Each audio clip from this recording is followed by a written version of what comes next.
Hi అండి, అందరికీ నమస్కారం. బుధవారం మందార ఆకులతో ఇలా చేస్తే తరతరాలకు తరగని సంపద మీ సొంతమవుతుంది. మీకు పట్టిన దరిద్రం వదిలిపోతుంది. మీకు ఉన్న కష్టాలన్నీ పోతాయి. ముఖ్యంగా ధన సమస్యలు పోయి ధనలాభం కలుగుతుంది. మన పురాణాల ప్రకారం ఒక్కో రోజుకు ఒక్కో ప్రత్యేకత ఉంటుంది. బుధవారానికి కూడా ఎంతో ప్రత్యేకత ఉంది. బుధవారానికి అధిపతి బుధుడు.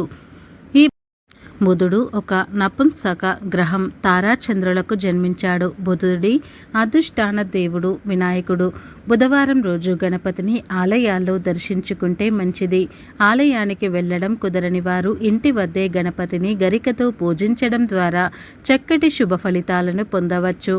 బుధవారం రోజు పెసరపప్పు, పప్పుతో చేసిన వంటలు అంటే పెసరట్టు, పెసరపప్పు పచ్చడి, పెసల హల్వా లాంటివి చేసుకుంటే ఆరోగ్యానికి మేలు జరుగుతుంది.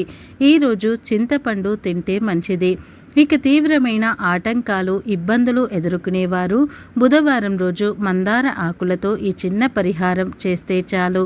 ఆ కష్టాలన్నీ కూడా తొలగిపోతాయని పండితులు చెబుతున్నారు. మరి ఆ పరిహారం ఏమిటో, ఎలా చేయాలో ఇప్పుడు మనం ఈ వీడియో ద్వారా పూర్తి వివరంగా తెలుసుకుందాం. అంతకన్నా ముందు సోరకాయ కూర కథను విందాం. అనగనగా ఒక నది ఒడ్డున ఉండే ఒక ఊర్లో సీతమ్మ, రామయ్య అనే ఒక భార్యాభర్తలు ఉండేవారు. వాళ్ళు చాలా పేదవారు. రోజు నదిలోకి దిగి చేపలు పట్టి వాటిని తెచ్చి దక్కిన రేటుకు, అంటే వారికి వచ్చిన రేటుకు పట్నంలో అమ్ముకునేవారు. రామయ్యకు, సీతమ్మకు సోరకాయ కూర అంటే చాలా ఇష్టం.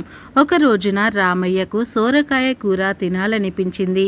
ఇవాళ సోరకాయ కూర చేసుకుందాం, నేను ఈ చేపలు మార్కెట్లో ఇచ్చేసి సోరకాయ తెస్తాను అని 3 పెద్ద చేపలు పట్టుకొని పట్నం వెళ్ళాడు రామయ్య. అయితే ఆ రోజున సోరకాయకు గిరాకీ ఎక్కువగా ఉంది. సోరకాయ వాళ్ళు ఎవరు ఇతని చేపలు అక్కర్లేదు అన్నారు. చేపలు అమ్మితే వచ్చే డబ్బు ఒక్క సోరకాయ కూడా రావట్లేదు. దాంతో చిన్నబోయిన రామయ్య తన చేపల్ని ఏం చేయాలా అని ఆలోచించాడు. ఆ ఊరి రాజుకు చేపలు అంటే చాలా ఇష్టం.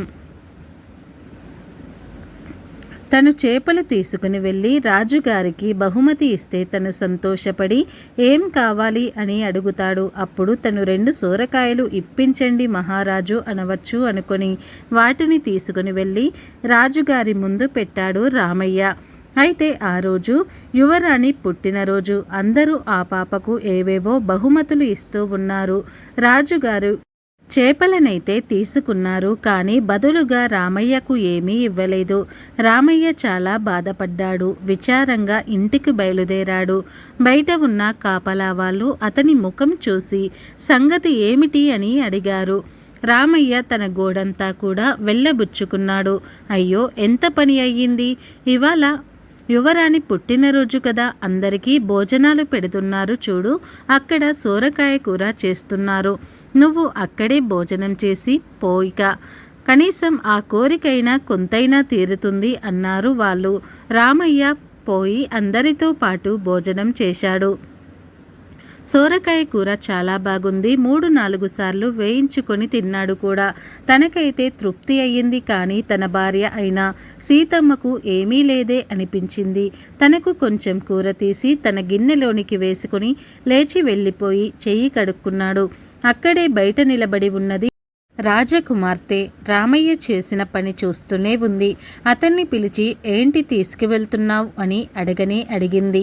నా భార్యకు సోరకాయ అంటే చాలా ఇష్టం అమ్మా, తన కోసం కొంచెం సోరకాయ కూర పెట్టించుకున్నానమ్మా అన్నాడు రామయ్య తనకి గిన్నె చూపిస్తూ. అతనికి ఒక్క క్షణం చూసి నవ్వి, అంతా ఇష్టమైతే ఒక సోరకాయ ఇప్పిస్తానుగా ఆగు అని సేవకులతో చెప్పి ఒక మంచి సోరకాయను తెప్పించి ఇచ్చింది. అంతేకాక గిన్నె నిండుగా సోరకాయ కూర పెట్టి పంపించింది. రామయ్య మబ్బుల్లో తేలుతున్నట్టుగా నడిచి గబగబా ఉరికి చేరుకున్నాడు. ఆ రోజంతా సీతమ్మ, రామయ్య ఇద్దరూ కూడా రాజుగారు పెట్టిన సోరకాయ కూరను పొగుడుతూనే ఉన్నారు. మరునాడు కూర చేద్దామని సోరకాయను కోస్తే అందులో నుంచి టపుక్కున ఒక వజ్రం రాలి పడింది. రామయ్య, సీతమ్మ యువరాణిని మరోసారి కృతజ్ఞతలు చెప్పుకున్నారు. వజ్రాన్ని అమ్మగా వచ్చిన డబ్బుతో భూమిని కొని సోరకాయల పంట వేసి సంతోషంగా జీవించారు. ఇక వీడియోలోకి వస్తే మందార చెట్టుకు ఎంతో ప్రాధాన్యత ఉంది. బుధవారం రోజు గణపతిని ఎర్ర మందార పూలతో పూజిస్తే ఆటంకాలు తొలగిపోతాయి. మందార పువ్వు పూజకు అందానికి మాత్రమే కాకుండా అనేక రకాల దోషాలను తొలగించుకోవటానికి కూడా ఉపయోగపడుతుంది. మందార పువ్వు పూజకు అందానికి మాత్రమే కాకుండా రకాల దోషాలను తొలగించడానికి కూడా ఉపయోగపడుతుంది. మందార చెట్టును ఇంటి లోపల లేదా ఆవరణలో ఉంచడం వల్ల చాలా ప్రయోజనాలు ఉన్నాయి. ప్రధానంగా మనకు తెలియని వాస్తుదోషం ఏదైనా ఉంటే దాన్ని మందార చెట్టు నివారిస్తుందని పండితులు అంటూ ఉన్నారు. ఇంటికి తూర్పు దిక్కున మందార చెట్టును నాటడం వల్ల ఇంట్లో ఉన్న నెగటివ్ ఎనర్జీ తొలగి పాజిటివ్ ఎనర్జీ వస్తుంది. సూర్య బలం పెరుగుతుంది. గ్రహదోషాలు కూడా పోతాయి. ఇక ఇంతటి విశిష్టత కలిగిన మందార చెట్టు ఆకులతో బుధవారం రోజు ఒక్క పరిహారం చేస్తే ధనలాభం కలుగుతుందని శాస్త్ర పండితులు చెబుతూ ఉన్నారు. అసలు ఏం చేయాలి అంటే బుధవారం ఉదయం కొన్ని మందార ఆకులు తెచ్చుకొని, అంటే ఒక 2-3 మందార ఆకులు తెచ్చుకొని వాటిని మెత్తగా పేస్టులాగా తయారు చేసుకోండి. ఆ పేస్టును మీరు స్నానం చేసే నీటిలో కలపండి. ఆ తర్వాత ఇంకొక మందార ఆకును తీసుకొని ఆకుని 2 భుజాల మీద పెట్టుకొని మందార ఆకు పేస్టు కలిపిన నీటితో స్నానం చేయండి. బుధవారం రోజు ఇలా ప్రత్యేకంగా చేసే స్నానం లక్ష్మీదేవి మరియు వినాయకుడి అనుగ్రహం లభిస్తుంది.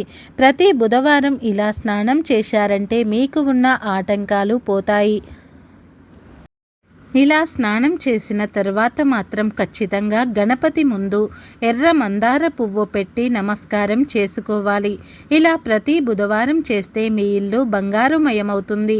సమస్యలు, ఆటంకాలు అన్నీ కూడా తొలగిపోతాయి. లక్ష్మీదేవి అనుగ్రహంతో ధనలాభం కలుగుతుంది. కాబట్టి ప్రతి ఒక్కరు కూడా రేపు బుధవారం రోజు మందార ఆకుతో ఈ చిన్న పరిహారం చేయండి. లక్ష్మీదేవి అనుగ్రహంతో, గణపతి అనుగ్రహంతో మీకు ఉన్న సమస్యలను తొలగించుకొని సంతోషంగా జీవించండి.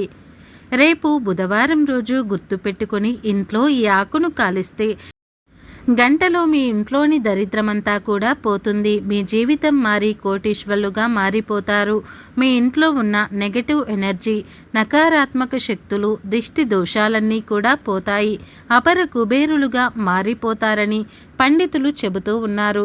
ఎవరైతే ఇంట్లో ఎక్కువగా నెగటివ్ ఎనర్జీ, నకారాత్మక శక్తులు ఉన్నాయని బాధపడిపోతూ ఉంటారో వారు బుధవారం రోజున తులసి ఆకులతో ఈ చిన్న పరిహారం చేస్తే చాలా మంచి ఫలితం కలుగుతుంది అని పెద్దలు అంటూ ఉన్నారు. చక్కగా సోమవారం లేదా మంగళవారం రోజే కొన్ని తులసి ఆకులను తెచ్చి ఎండలేని చోట ఎండబెట్టండి. అంటే నీడలో ఆరబెట్టాలి. కానీ ఒక్క విషయం గుర్తుంచుకోండి, ఈ పరిహారం వాడే తులసి ఆకులను పూజలు చేయని చెట్టు నుండి కోసి తెచ్చుకోవాలి. ఇలా ఈ తులసి ఆకులను తెచ్చి ఎండబెట్టండి. బుధవారం రోజు ఉదయం లేదా సాయంత్రం 6 గంటలకు, అంటే మీరు ఇంటినంతటిని శుభ్రం చేసుకుంటారు కదా, అలా శుభ్రం చేసుకున్న తర్వాత ఈ ఎండబెట్టిన తులసి ఆకులను గుగ్గిలం పొడిలో కలిపి ఆ తర్వాత ధూపం వేయండి. ఏమీ లేదు, తులసి ఆకులని గుగ్గిలంతో పాటు కలిపి ధూపం వేయాలి. ఈ ధూపం పొగను ఇంట్లో ప్రతి గదిలో కూడా, ప్రతి మూలలో కూడా చూపించండి. ఇలా తులసి ఆకులను కాల్చి ధూపం వేస్తే 60 నిమిషాల్లో ఖచ్చితంగా మీ ఇంట్లో ఉన్న నెగటివ్ ఎనర్జీ అంతా కూడా పోతుంది. నకారాత్మక శక్తులు పోతాయి. దృష్టి దోషాలు ఏమైనా ఉంటే అవి కూడా పోతాయి. అంతేకాదు బుధానుగ్రహం కలుగుతుంది. ఈ పరిహారాన్ని బుధవారం ఒక్కరోజే చేయాలి, ప్రతిరోజు చేయకూడదు.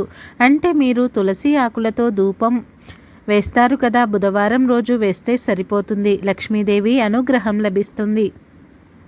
ఎందుకంటే తులసి ఆకులు శ్రీమన్నారాయణుడికి ఎంతో ప్రీతికరం. ఇలా ఇంటి నిండా కూడా తులసి ఆకులతో ధూపం వేస్తే శ్రీమన్నారాయణుడు సంతృప్తి చెంది లక్ష్మీదేవి అనుగ్రహాన్ని ప్రసాదిస్తాడు.